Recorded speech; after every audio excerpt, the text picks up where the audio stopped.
Hello, this is Brian Day. I'm with Lisa J. Alsford of Lisa J. Healy. Welcome, Lisa. Hi, Brian. Hi. So tell me a little bit about Lisa, first of all, so people get to know you as a person. Okay. So I've been in Milton Keynes for 16 years, and I have been self-employed since 2008. And all of that time, I've been in Milton Keynes. I've been running my business, which has been various different guises, but it is my absolute passion. It's everything that I've built is based around things that have worked for me, and my passion is to work with people to help them live their best life. So every time my business has changed, it's been for good reason and for something that I've experienced. So it's hard to separate out who Lisa is from my work because it's so heavily intertwined. That sounds really interesting. So, do you want to go a little bit more into that? Okay, so historically, I haven't had the easiest life, and I'm not saying that to get sympathy or to start a pity party, because that's not my intention. But life has thrown me several curveballs from when I was little. I didn't have the best stable upbringing, and if it wasn't for my grandparents, I probably would have been in a complete pickle before I'd even left school. Um, but it's rocky relationships, quite negative relationships, which I don't really want to go into because I don't want to risk triggering other people. But yeah, not the best. Leading up to, I did several years in the service industry, and then leading up to my 30th year on this planet, and I was widowed, and that created a whole other trajectory which took me through depression, anxiety, just a feeling of complete lack of control in my life, which in retrospect was a good thing because it sent me searching, and the searching led me to go back to my holistic training to restart my business because I was literally at rock bottom at that point. So I built my business because I had to rebuild myself. So it gave me a focus, it gave me a reason to get up in the morning, which I'd been struggling with. I wanted to get off the pills, I wanted to get out of the therapy. So by offering a space for other people to come and heal, in essence, I was healing myself. That sounds a really, really inspiring journey that you've been on. Trying not to cry. So the business has sort of turned your life around. Yes. Just tell us a bit more about your business. Okay, so my business is, I suppose you would say, it's holistic therapy and wellness. And my roots, I've been a complementary therapist and holistic therapist for 20 something years now. I can't even believe it's been that long. And my passion for that really started from a young age. I was interested in aromatherapy and homeopathy thanks to my grandmother, who was working in a health food shop. So she was around kind of alternative people before it was really trendy, I guess, before it was a whole thing. And I went back to college in the early 2000s because I recognized that the service industry wasn't the career that I wanted for the rest of my life. Like, it had served a purpose and it had got me out there, it had got me out of my shell, it had got me used to talking to people, but it wasn't what I wanted to do for life. Yeah. Do you think that training that you had helped you make that jump from the service into your own business? Yeah, I think every step leads to the next. That's the lesson that I've learned. We make choices in life, but we should never just cast things aside because they have their uses. So having worked in the service industry and been around people in some quite uncomfortable situations, when people are intoxicated or people are confrontational, it gave me an insight into human nature. And overhearing people's conversations, I suppose you have a little window into what's going on in their life. So when they're sitting in front of you as a client and they've come for healing sessions or holistic therapies, massage, Reiki, and all crystal healing, all the other things that I have on offer,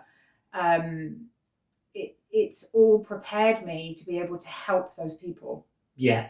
And I'm very grateful for that. Yeah, and I mean, some people might think that, all this thing is a little bit airy-fairy and not necessarily very scientific. Mm-hmm. What would you say to that? It can come across quite airy-fairy and woo-woo and all of the other things, and I maybe get some negative comments on this, but I think there are practitioners out there that also don't help to solidify what I do as a profession, as a solid choice. However, the industry, the wellness industry, and certainly alternative therapies are based on things that have been around for thousands of years. Things like reflexology, there's evidence of that being carried out in ancient Egypt, which was, millennia ago. Yeah. Ancient China is all based on an understanding of meridians and energy lines that run through the body, which we now recognize as the nervous system. So things don't last if they don't work. And that was our medicine. It's only been recently that, the pharmaceutical industry has come in and changed everything, and we've got this, take a pill and everything gets better immediately. Healing shouldn't be a fast process because there's learning to be had from the healing. So when we have something wrong with us, we go and we see somebody who holds space for us, because I don't do the healing. The healing happens because of the relationship between myself and my client, and they happen to be in the right space where they feel safe to unpackage what they've got going on. But as you unpackage the first layer, you learn things about yourself. You go away, you apply it to your life, you see what impact that's had, and then you come back and then you peel back another layer. Just taking a pill, you're not actually dealing with the core of the issue. You're just addressing the surface symptoms. Yeah, I've experienced that myself with, I've been on antidepressants for quite some time and have just come off them, Mm-hmm. and found, obviously, coming to you has really, really helped me, and I know it's helped my partner. But what can people expect if they come to you for some healing? Okay, so the healing sessions all vary, but the care and support that I give them is the same. Not to say that you have to come in and tell me your life story, because you absolutely don't. It isn't actually important that you tell me everything that's going on. The only basics that I need to know is your personal details and your medical history for insurance purposes. Aside from that, you can tell me as little or as much as you want to tell me about your situation and what's been going on. And sometimes it's better if I don't know too much. Do you know what I mean? It's better, just tell me enough, because I don't want to put my own judgment on the situation, and I desperately try not to judge any situation, because it's not mine to carry, it's not my situation, and it's not mine to heal. It's actually the other person's to heal. Yeah, I can understand that. So an understanding environment, a warm welcome. I work from home. I've got 2 rooms in my home that I use to carry out the consultations, and a healing room where you come in and receive healing or massage or, whatever your chosen session happens to be. And I find that people will come and they feel relaxed as soon as they come in and sit down. And then they start telling me everything. And so they let things out, which lessens the load and helps to prepare them for the release that happens during the session. And whether they come to me for massage, Reiki, energy work, even some more of the kind of more complex lineage healing sessions that I offer, there's an alchemy that happens, and through that there can be an emotional release. And just what I'm looking for is that the person feels lighter, relieved, different. There is some kind of change that happens through that session. And if somebody falls asleep, it's the biggest compliment that I can get, because it means that they feel safe and they feel that they can just fully relax and receive that healing. And whether somebody comes to me for a single session or for multiple sessions, what I'm looking for is that change. If I'm not seeing a full change in somebody over the course of the treatments, then I'm happy to say I'm probably not the person that you need to be working with. Yeah. And so do people book in specific treatments, or do you sort of listen to what they say and decide what treatment would suit them best? Okay, so sometimes people will come with an idea of what they want, but it becomes very obvious to me, whether I'm picking up on it intuitively, my own intuition is kicking in, my own understanding of what they're going through is kicking in.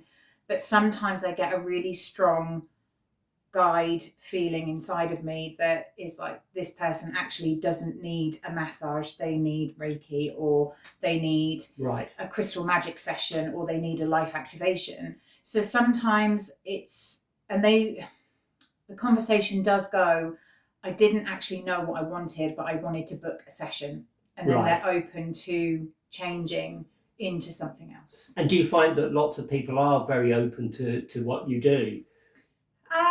Or do they come with a sort of a closed mind and then go, oh, actually, this isn't bad? Yeah, so I seem to attract people that tend to be more open-minded, or people that I've had people come to me, no, they're very, very set on, I want reflexology. Then they have a session of reflexology with me, and then the next thing they're messaging me and saying, oh, I wanted to discuss life activation with you. And it seems to open a door. So I'd say it's a kind of 50-50 split of, I had reflexology before, I had Reiki before, that's what I want, that's what I know I want. But having spent time with you, I realised that you can do so much more for me. Yeah, so people come with, maybe as you say, they've had something before and thought, oh, that's good, we'll try again. Yeah. And then as you progress in the treatment, it changes and with the flow. Yeah, absolutely. And I think it's really important that people are open to that, because what they think they need and what they actually need are very often two different things. And that's my job, is not to tell people what they need. My job is to guide them to the best option for them, or to at least present a set of options for them from which they can choose. And ultimately, it's that person's responsibility. Yeah, I mean, it must be really gratifying when somebody actually goes away, perhaps feel it when they've come, they felt really frustrated, out of sync, for want of a better phrase. Yeah. But it must be really satisfying for you went to see them going, wow, I feel much better. Absolutely, absolutely. But also, I need to remember, like, I don't do the healing. I provide the space, I provide the energy, and that all comes from the work that I've done on myself. The clarity that I've got in able to help them has come from the healing work that I've done on myself. So I'm very grateful that I am at such a stage where I can help other people, because it's only the people that have gone through the healing that truly understand what other people behind them on the path, if you like, need. Yeah. But to see somebody, they come in and they're kind of, their posture is very guarded and almost like, oh, I've got no energy, and they tell me what's going on in their life and how burdened they are with various different things. And then at the end of the session, they get up and suddenly they're standing taller and they feel lighter and they've got a smile on their face and they just feel refreshed. And then that gives them motivation to carry on with the healing work, because actually there is light at the end of the tunnel. And I know very well what it's like to wake up every single day in darkness and not know how to get your way, how to find your way out, to think, oh, the pills are going to, fix everything. And, they have their place. I'm not saying that medicine is bad at all, because everything has a place, but you can get lost in that desperation and in that darkness. Definitely. And I do think it takes the right person to come along and illuminate the way out. And I'm very grateful that I get to be that person for other people. So your role really is to start them on that journey Yes. to self-realization, if you like. Yeah, absolutely. As just a complementary therapist, it's always to help people feel better, to bring balance to the mind, body, and spirit, which was how it was taught to me. It was all mind, body, and spirit. Now we kind of refer to it as physical, mental, emotional, and spiritual because we've got a greater understanding of the layers that make us up. But it was all about putting those back into balance. But as I've grown and as I've learned more, especially with the energy work and with the spiritual work that I've done in my own life, walking the path of progression in the mystery school tradition, I've realized that it's the great work is important, and that means the inner work that we do on ourselves in order to be who we're truly meant to be. That is incredibly important for each individual person. Yeah, you talked about the mystical school? Mystery school. Mystery school. Tell us a little bit more about that.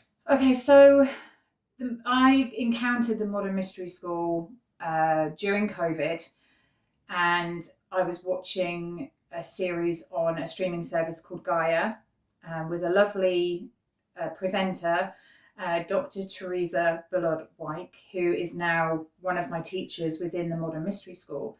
And she just mentioned this mystery school tradition. Now, I was aware of mystery schools because I've floated around, mystical teachings and New Age and different things for most of my life. I've always been interested in the weird stuff, the non-conformist kind of stuff. Yeah.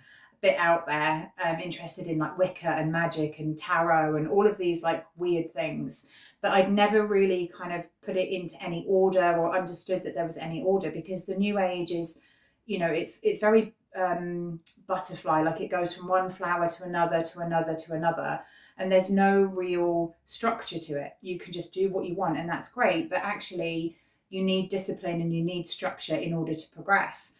And that's how it was presented to me in this series, that it was very much alive and kicking. The Modern Mystery School is out there, it's open to the public, meaning you don't have to go halfway up a mountain and go to this mystical monastery in the middle of nowhere that you've stumbled upon on a cold, stormy night kind of thing. And I was just immediately kind of, my eyes widened, and this feeling of, oh, I found something, like I'd found a treasure. And I really liked the way that she was presenting, because she's also a quantum physicist, like she's a PhD quantum physicist. Wow. So she was combining the science with the mystical. Right. And in brief, her story was, the more she looked into the science and worked with the quantum physics, she realized that there must be something greater at work. So the more she went into science, the closer it took her to God, essentially. Wow. So it just inspired me, and then I started watching, episode after episode, and she didn't once mention the Modern Mystery School in those terms, but she did mention the life activation as a session that you could receive. And coming out of COVID, I was very depressed. I hadn't been able to work for 2 years because close contact services and beauty were the first to be closed down and the last to be opened. Yeah.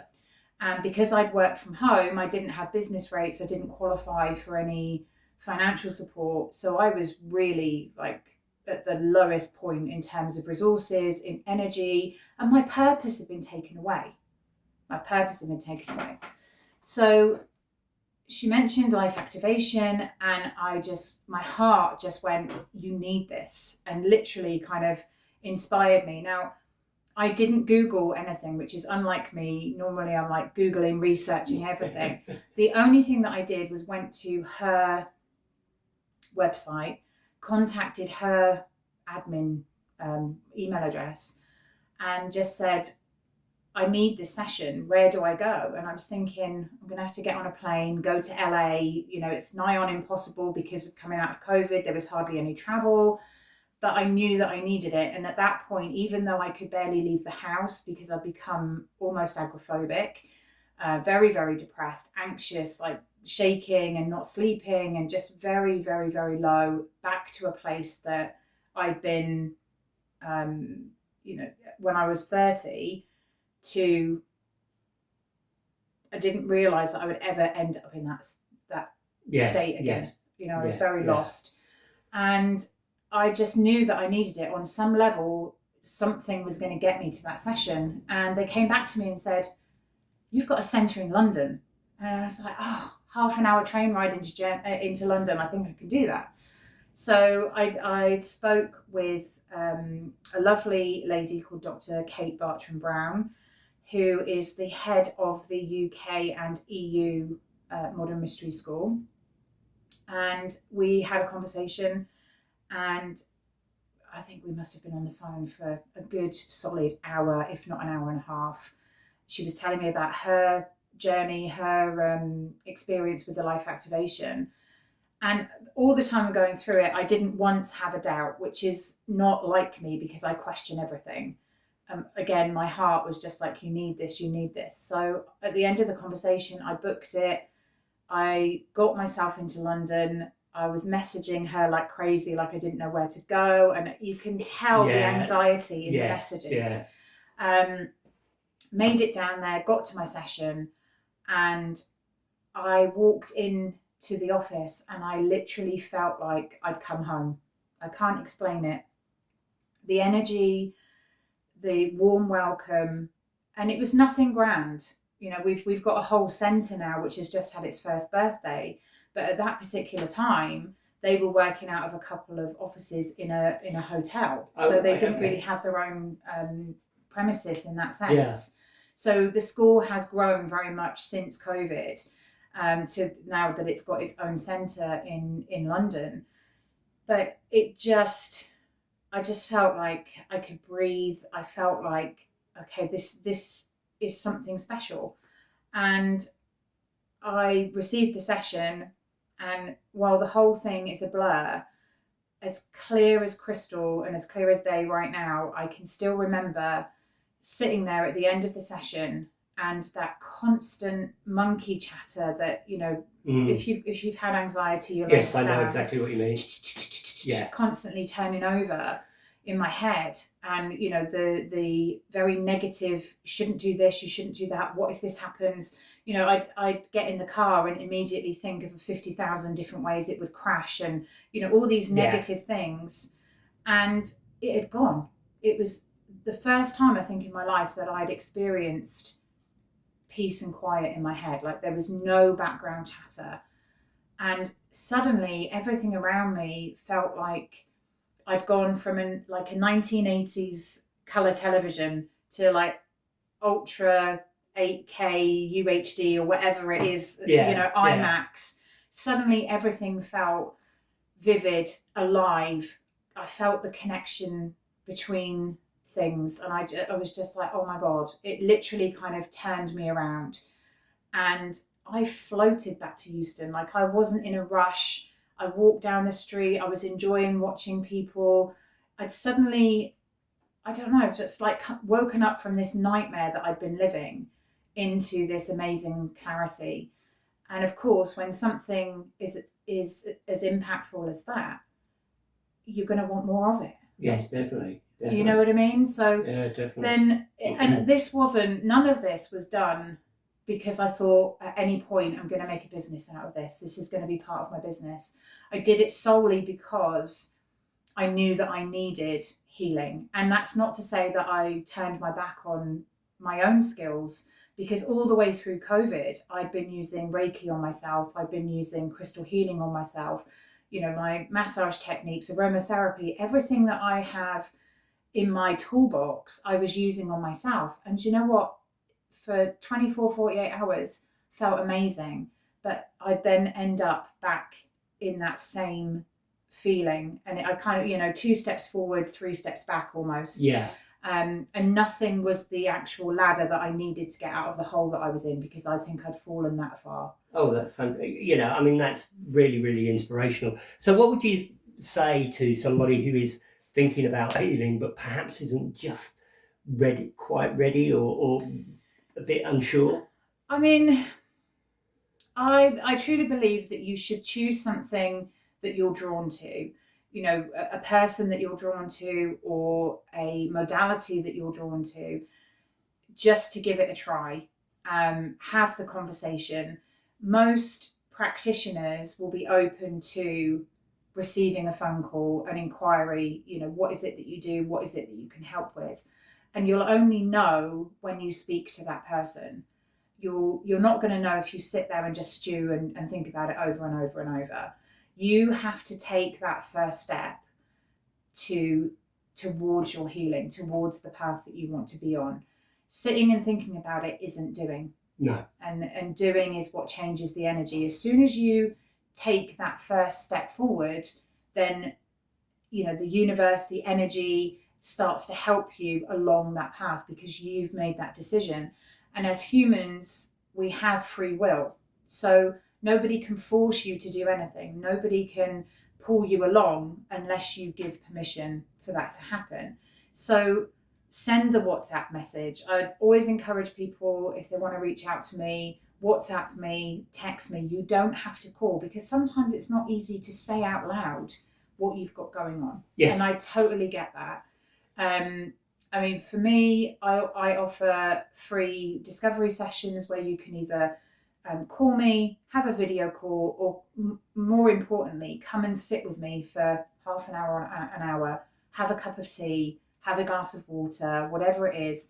Let's just have a chat. Let's just see if we get on, because if there's no connection and we're not going to get on, then the energy isn't right, and I'm not the person to help you. But either way, you'll know. Yeah, and that's been a really great opening to talk about us.